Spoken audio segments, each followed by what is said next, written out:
Thank you for watching, and welcome back to Pennsylvania, a state filled with a multitude of experiences. We're talking big cities, rich farmland, and gorgeous vistas. Today, we're in Gettysburg, a town rich with history. But this is going to be a phenomenal episode because we're going to show you the Gettysburg that's bound to surprise you.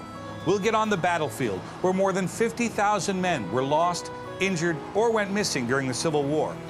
We'll walk in the exact footprints of our 16th president, but we'll also learn how Gettysburg is evolving beyond its prominent place in American history. Let's get started.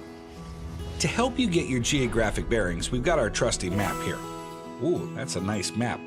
Now, before we go any further, remember, Pennsylvania became the second state in the U.S. by ratifying the Constitution on December 12, 1787. But as a political entity, Pennsylvania began in 1681, when William Penn received a charter from King Charles II. Now, it's worth noting, Native American tribes had been on this land for what some archaeologists believe for thousands of years prior. Now, the borders of Pennsylvania were essentially established around the late 1700s. Had the outcome of history gone another way, we could have had two states, including Pennsylvania and Westsylvania. But that's a discussion for another episode.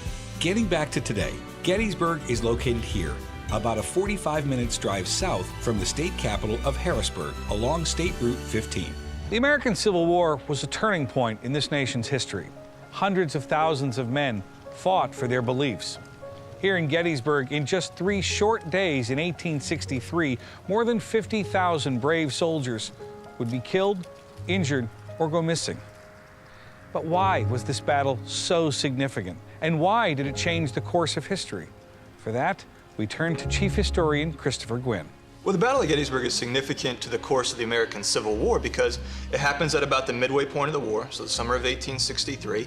It's the first time that the Union Army of the Potomac decisively defeats the Confederate Army of Northern Virginia led by Robert E. Lee. The first 2 years of the war, Confederates by and large had been dominating the battlefield, at least in Virginia and Maryland. And this is the first time that the Union Army was really able to decisively crush the Confederate Army. But it's also important because I think it's part of the story of who we are as Americans. What does it mean to be an American? Really, that's a big part of what the American Civil War is about. 1863 is a pivotal year in the American Civil War. So as I mentioned, by and large, here in the East, most of the major battles have been fought in Virginia and Maryland. But Robert E. Lee, commander of the Army of Northern Virginia, knows that if he's going to achieve Confederate independence, if the Confederate Army is going to ultimately triumph in the American Civil War, he has to do something audacious. He has to do something that's going to kind of be a game changer.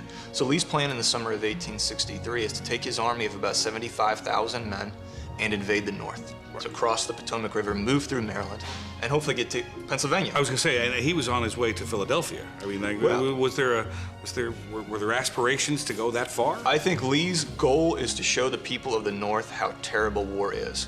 And if he can make the people of Philadelphia or Washington, D.C. or New York City think that they're under threat by a Confederate army, the psychological effect of that alone is worth a lot to Lee. Because that might convince voters in 1864 to vote for someone other than Abraham Lincoln, to vote for an American president that will recognize the Confederacy.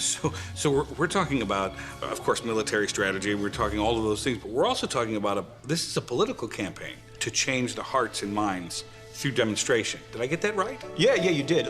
Robert E. Lee recognizes the connection between what happens on the battlefield to what happens in the White House or in the halls of Congress. For the first time in United States history, there's a draft. And there are draft riots that erupt all throughout the North. Mm-hmm. For a lot of people who live in Minnesota, Michigan, New Hampshire, Ohio, they're wondering, when the heck is this war going to be over? Are we even going to win it? And now Robert E. Lee's in Pennsylvania. Didn't the cavalry play a role here? Well, cavalry in a lot of ways is the reason that the Battle of Gettysburg is fought when and where it is.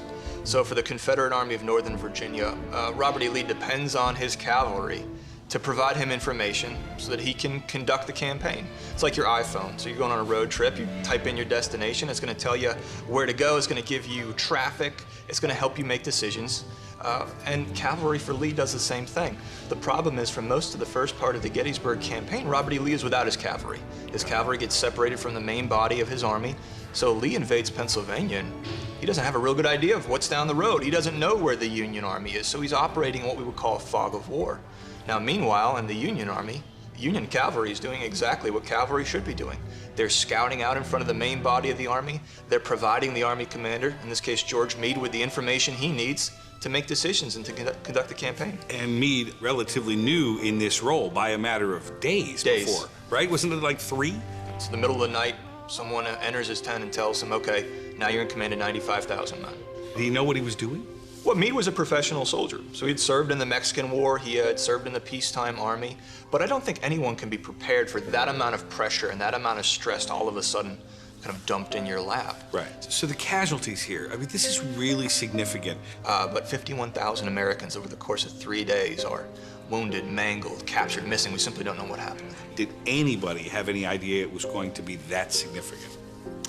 I think both sides recognized that the next battle that was to be fought could very well decide, for Meade, the fate of the Republic, for Lee, the course of the war. Right. So I think there was an understanding that the battle that was going to be fought in the summer of 1863 in Pennsylvania was going to be pivotal. Whether or not either side could have envisioned the amount of carnage created by the battle is another thing. Gettysburg is even today one of the bloodiest battles ever waged in the Western Hemisphere. And it's really the largest man-made disaster to ever occur in the United States. I don't think there's any way you can prepare for that. Particularly in 1863, there's no Red Cross, there's no insurance, there's no FEMA, right. There's no National Guard. Now we're starting to see images of that, and they saw those images relatively quickly, correct? Well, most Americans at the beginning of the American Civil War, both in the North and in the South, their idea of what war looked like was very, it was detached from the reality of war. So 2 photographic teams from Washington, D.C. come to the battlefield. And so the horror of what war actually is conveyed to the American people through these images of mangled men, dead horses littering this Pennsylvania countryside. Right. And it changed how people thought about the war, it changed how people perceived the war. When people come out to the battlefield for the first time, what are they going to see?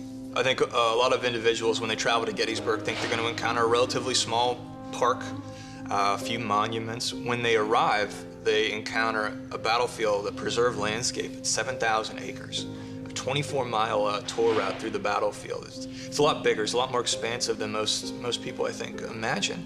And the museum here is a great example of that. When you visit a place like Gettysburg, 150 years of time seems to shrink a little bit.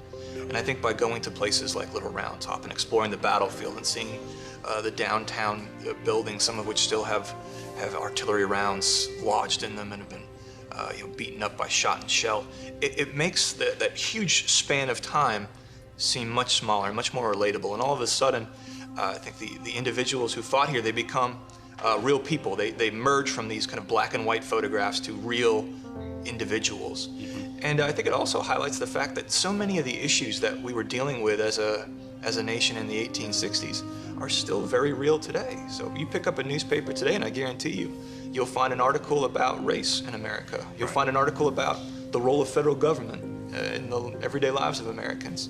You'll read about what it means to be an American and who gets to be part of that. The scope and severity of a civil war seems almost unimaginable today. But by visiting Gettysburg, you'll begin to truly understand how this battle changed the course of American history. Our thanks to Chris. A tour of this historic battlefield is simply not complete without visiting the cemeteries. On November 18, 1863, President Lincoln, a few members of his cabinet, and personal secretaries arrived at the train station in downtown Gettysburg. He was escorted to the Wills House, where he spent the night and completed the address that history would never forget. The Wills House is part of the National Park Service and is open to the public. You could take a tour, see exactly where Abraham Lincoln slept, and take photographs of this iconic location. The next morning, he gave what is now known as the Gettysburg Address. Now, some of you may recall a few words from the beginning, or even the closing sentence. But remember, it took just over 2 minutes for President Lincoln to make a profound impact on the nation. Let's listen. 87 years ago, our fathers brought forth on this continent a new nation, conceived in liberty and dedicated to the proposition that all men are created equal. Now we are engaged in a great civil war. testing whether that nation or any nation so conceived and so dedicated can long endure. We are met on a great battlefield of that war. We have come to dedicate a portion of that field as a final resting place for those who gave their lives that that nation might live. It is altogether fitting and proper that we should do this. But, in a larger sense, we cannot dedicate, we cannot consecrate, we cannot hallow this ground. The brave men, living and dead, who struggled here, have consecrated it, far above our poor power to add or detract. The world will little note nor long remember what we say here, but it can never forget what they did here. It is for us, the living, rather, to be dedicated here to the unfinished work which they who fought here have thus so far nobly advanced.